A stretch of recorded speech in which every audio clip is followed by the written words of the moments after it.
back entrance of Epcot, and here's Daisy. Taking pictures. Giving hugs. She's so cute. Good morning from Epcot again.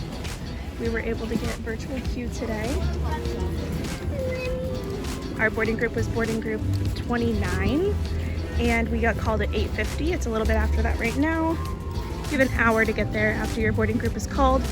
So we are walking to Cosmic Rewind, and then we're gonna come back over there to France for lunch reservation at the crepe place and lightning lane at Ratatouille, Remy's Ratatouille Adventure. Groups for Guardians of the Galaxy Cosmic Rewind are full. We plan to reopen the virtual queue at 1 p.m. to fill additional boarding groups. To check the status of the virtual queue, please use the My Disney Experience app or request the assistance of a cast member located throughout your garden. There you have it.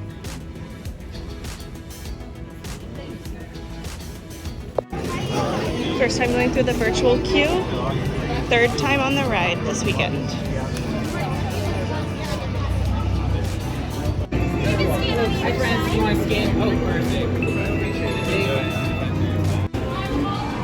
Heading in, different door. This door is to the left of the lightning lane door.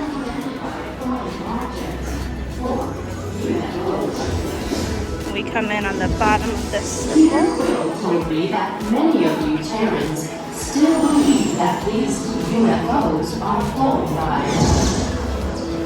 You know, little green dudes with big eyes and small mouths and antennas and whatnot. In your Terran year of 1977, your scientists launched spacecraft on an exploratory mission.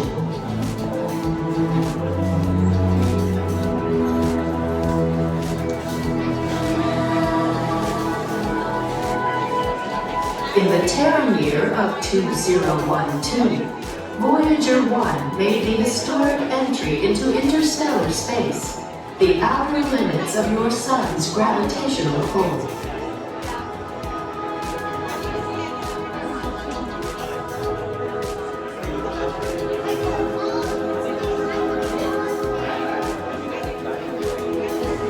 Voyager 2 entered interstellar space 6 years later, and I detect that both are still sending you data about their surroundings.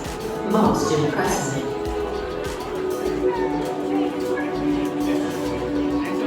What I find intriguing is that not only are your Voyagers receiving and sending data, they are also serving as ambassadors, carrying greetings from you Terrans to the universe.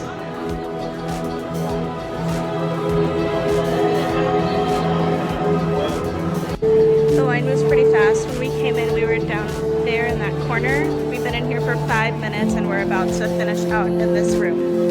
So we went all the way down, looped all the way back up.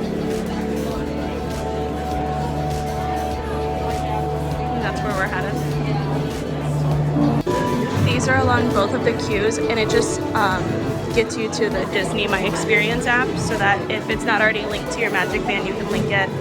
They take a picture when you start going backwards on the ride, and then it automatically links to your Disney's My Experience app in the photo section. So scan that if you don't have the app, but you should have the app if you're on the ride. This is what the second room looks like. It's all uphill, just going back and forth. It has some pretty cool lights at the top. Alright, we are now entering the third section of the queue. So when we come in, we'll get a closer look in a minute. But it goes down and around and back up and over. Art centers are renowned throughout the galaxy. Xandar offers a variety of entertainment that reflects our diverse population. Our famous Galaxarians, where Xandarians go to learn about our history and culture, inspired the Galaxarium we brought here, the Wonders of Xandar at Epcot.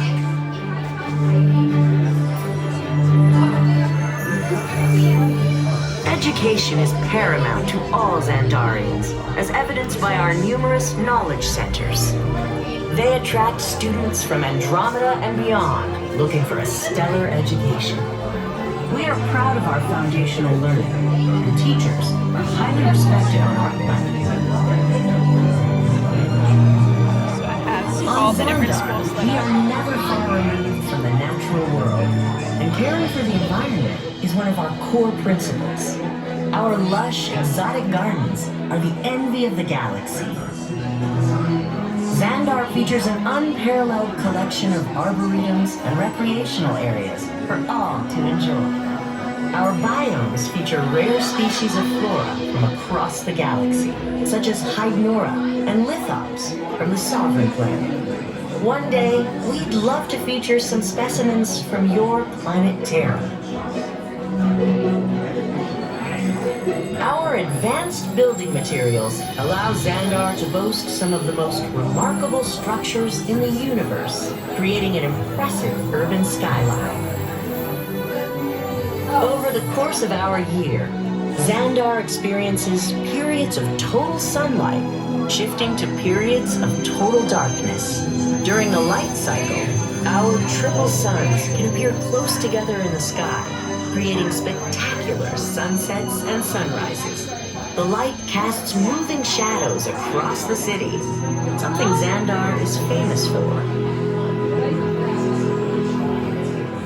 As the capital of the Nova Empire, Xandar is home to over 12 billion citizens.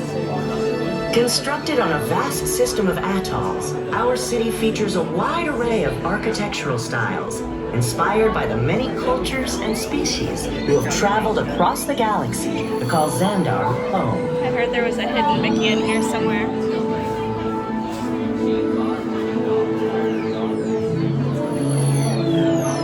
Xandar's urban core is home to some of our most unique residences. Many Xandarians prefer living high above the city with dramatic panoramic views. Others choose our underwater homes with spectacular vistas of our aquatic world.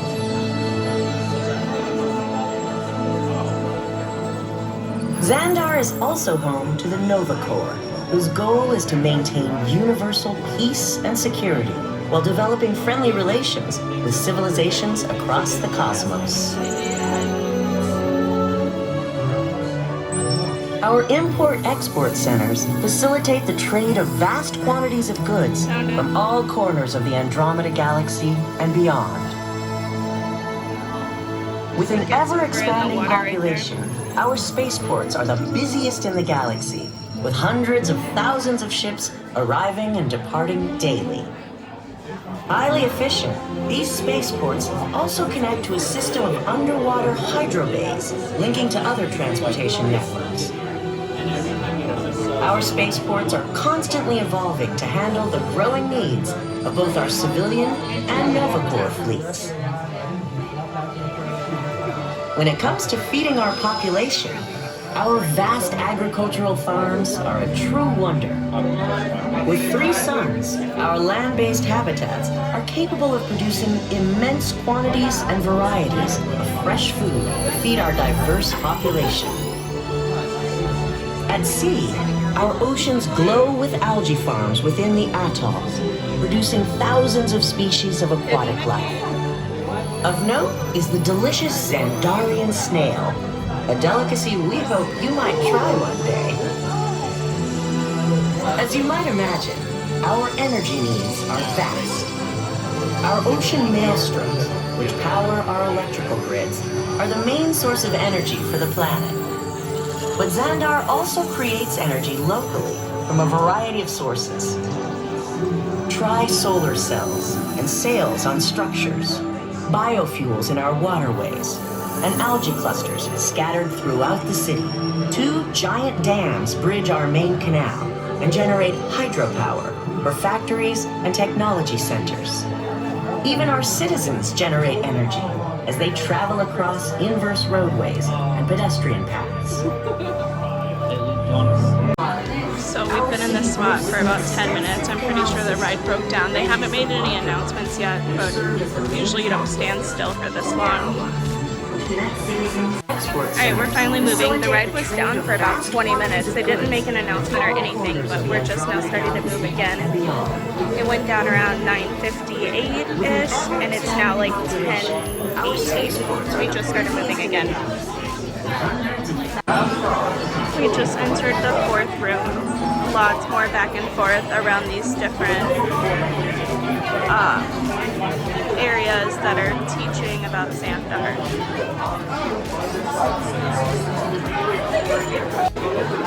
This one explains the Nova Corps and all the ranks. Then looks like we're going around some more.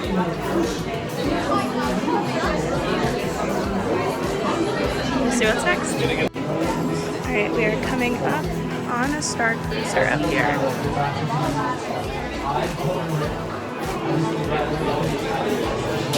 Star Blaster. The Star Blaster is the flagship short-range aerial.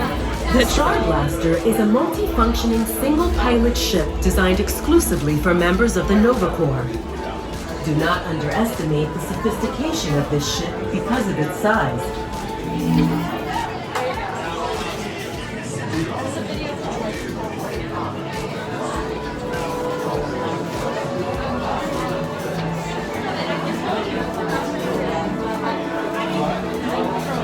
They normally only work for themselves. Well, we like them. And was that part of Peter Quill's plan? You mean the plan that didn't go according to plan? We were completely outnumbered. In the end, though, we were able to defeat the Rogue Creed. But we couldn't have done it without Quill. That's right. And here he is now. Peter Quill, what do you have to say about this? You know, I mean, it was really a group effort to execute my plan.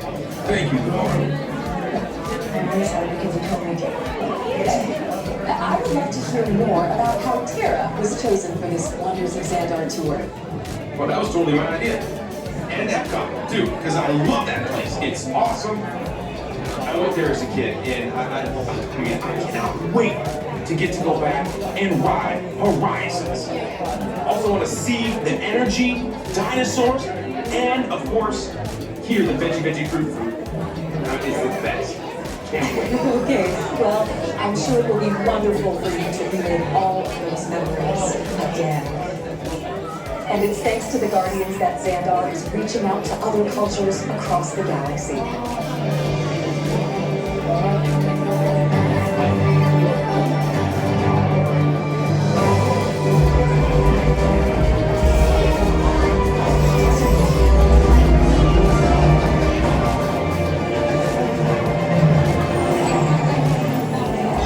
Xandar would have never survived the Kree battle were it not for the intervention of this ragtag team we know as the Guardians of the Galaxy. To uncover the true story, I spoke with the captain of the group. Peter Quill, thank you for joining me today. The leader of the group was telling me about the plan to save Xandar from a rogue Kree. Wait, did you say the leader? I'm the leader. Wait, who said that? It was Rocket. Well, don't believe anything Rocket says. But he said it was your plan. Well, okay. You can believe that. There was 12% of it. Maybe. Well, go on, introduce yourself. Have you forgotten who I am? His brain is so fragile. This is none other than Drax the Destroyer. See? Even she knows who I am. Anyways, I danced circles around the Creed dude. Totally safe there. Your weird and embarrassing dances, it was a means of distraction so that Rocket could destroy the Creed. Thank you, Drax, for setting the record straight for our viewers. You are welcome. What courage, Peter Quill. To flail around like a total fool to help save the day. Okay, so you're not really making it sound as intense and dangerous as it actually was. I'm sure it is very intense. We'll learn more about just how intense and dangerous it was in just a moment. We are almost there. That's why we entered to go to the pre-show waiting area. Alright, we got in line at 9:45 in the virtual queue. It is now 10:48 and we are about to walk into the pre-show. So the virtual queue took about an hour and I'm pretty sure the ride broke down for about 20 minutes within that time frame. Alright, we're the second